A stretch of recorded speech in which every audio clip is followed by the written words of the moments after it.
तो आप सभी को दीपावली की बहुत बहुत शुभकामनाएं देता हूँ। आपको भी और आपके सभी दर्शकों को दीपावली की शुभकामनाएं, भाई दूज की शुभकामनाएं, गोवर्धन पूजा की, विश्वकर्मा पूजा की, सभी त्योहारों की सबको हार्दिक शुभकामनाएं। और मैं ईश्वर से प्रार्थना करता हूँ कि ये दिवाली सबके लिए मंगलमय हो।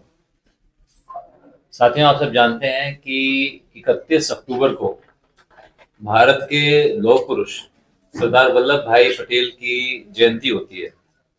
तो इस बार हम उनकी 150वीं जयंती हम मना रहे हैं।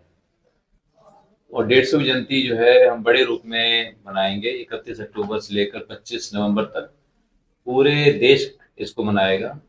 जगह जगह उनके बारे में उनका व्याख्यान होगा, मार्च निकाले जाएंगे, पद यात्रा निकाली जाएंगी, रन फॉर यूनिटी। 31 अक्टूबर को हम यहाँ पर कैथल में भी, कुरुक्षेत्र में भी और पूरे हरियाणा में, पूरे देश में रन फॉर यूनिटी का भी आयोजन होगा। और इसका उद्देश्य यही है कि हम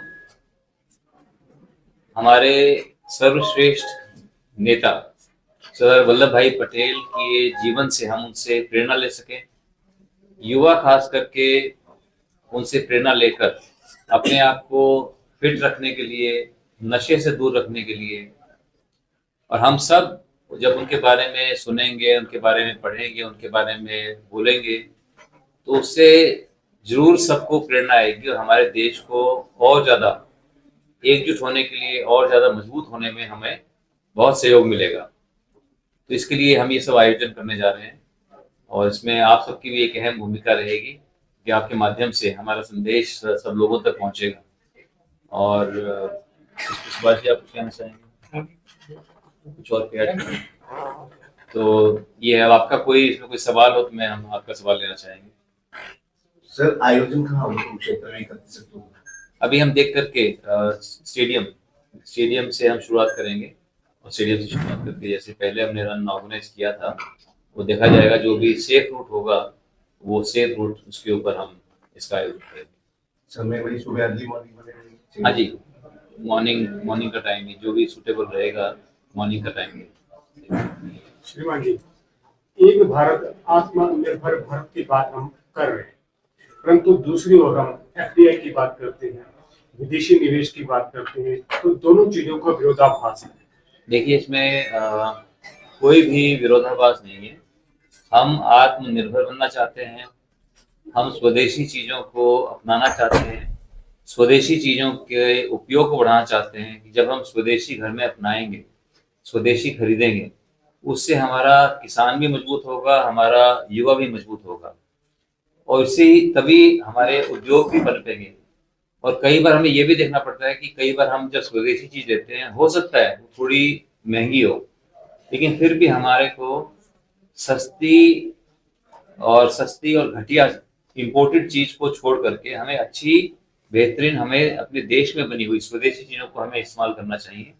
कि हमें, हमारा लक्ष्य है कि हम अपने देश को आत्मनिर्भर करें, अपने देश को हम एक विकसित राष्ट्र बनाएं 2047 तक, जो माननीय प्रधानमंत्री नरेंद्र मोदी जी का संकल्प है। और ये संकल्प सिर्फ उनका संकल्प नहीं है, पूरे 150 करोड़ देशवासियों का भी ये एक मिशन बन गया है। और जो आपने बात कही एफडीआई की, तो हम एफडीआई का स्वागत करते हैं। एफडीआई मतलब कि कोई बाहर से आकर के कोई यहाँ निवेश करे, फॉरेन डायरेक्ट इन्वेस्टमेंट। अगर कोई आप पे यहाँ पर आकर निवेश करता है, यहाँ पर आकर मैन्युफैक्चरिंग करता है, तो कोई विदेशी कंपनी भी आकर के जब भारत में कोई सामान बनाती है, तो वो सामान स्वदेशी ही कहलाएगा। वो सामान विदेशी नहीं है, वो सामान विदेशी, वो सामान स्वदेशी होगा। उसको हमारे देश के युवा उसको मिलकर के बनाएंगे, यहाँ पर रोजगार होंगे, यहाँ पर निवेश होगा। इसमें कोई भी विरोधाभास नहीं है। इसलिए हम बाहर से जो भी एफडीआई आता है उसका हम स्वागत करते हैं कि आओ इंडिया में। जो माननीय प्रधानमंत्री जी ने जो एक संदेश दिया था, make in India, make in India, make for the world, कि भी हम पूरे देश, पूरे विश्व के लिए बनाए, अपने देश के अंदर बनाए।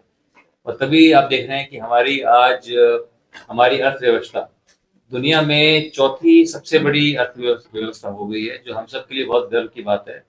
और अगले 2-3 सालों के अंदर ही हम दुनिया की तीसरी सबसे बड़ी अर्थव्यवस्था बनने की ओर अग्रसर है। यूनिट मार्च, हाँ जी, यूनिट मार्च हर शहर में, हर जिले में निकाली जाएगी। सॉरी, यूनिट मार्च जो निकाली जाएगी हर शहर, हर जिले में निकाली जाएगी। हर डिस्ट्रिक्ट एयरपोर्ट पे निकाली जाएगी। सर 25 तारीख को प्राइम मिनिस्टर कुरुक्षेत्र आएंगे, बड़ी 25 नवंबर को 25 नवंबर को गीता जयंती के उपलक्ष्य में माननीय प्रधानमंत्री नरेंद्र मोदी जी कुरुक्षेत्र आएंगे। आप सब जानते हैं कि माननीय प्रधानमंत्री जी का कुरुक्षेत्र से, इस गीता स्थली से एक विशेष लगाव है।